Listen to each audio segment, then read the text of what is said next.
爾尼諾有機會成為有紀錄最強。天文台前台長林超英話：唔排除本港高溫再破頂，延續至到出年，需要加強重視，並且調整工作暑熱警告嘅計算方法。氣候現象厄爾尼諾下，海水變暖，帶嚟暴雨等嘅極端天氣。臨近年底，更加可能變超級厄爾尼諾。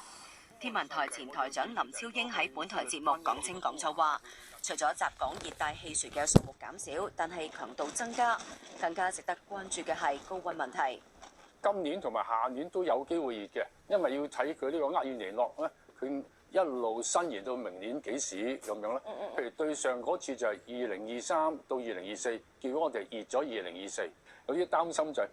氣候變暖化，加埋呢個今次呢個厄爾尼諾咧，全地球度度都會熱到有機會破紀錄。而家熱到9月都熱㗎嘛，咁所以咧就我認為今年呢個8月9月咧，我哋其實成個社會都要準備進入一個非常差嘅狀態。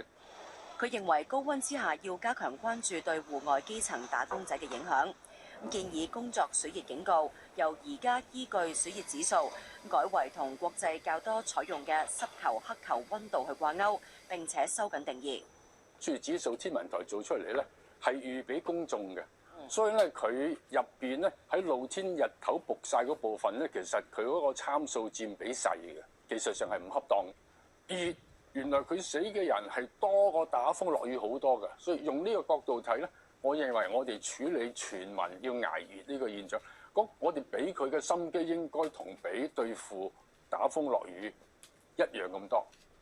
林超英又話：數據顯示熱夜最高嘅地方集中喺北部都會區，建議發展嘅時候要廣種樹木，保留濕地，否則會較市區熱。政府亦都應該統籌跨部門應對高溫問題。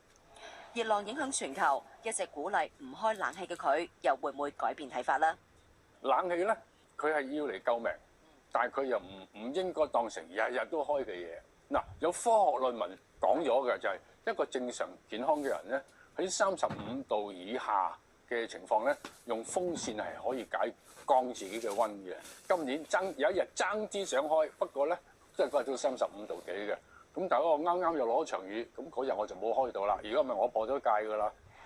佢話厄爾尼諾發生嘅時距同埋強度都增加，市民應該認真對待。無線電視記者陳嘉欣報導。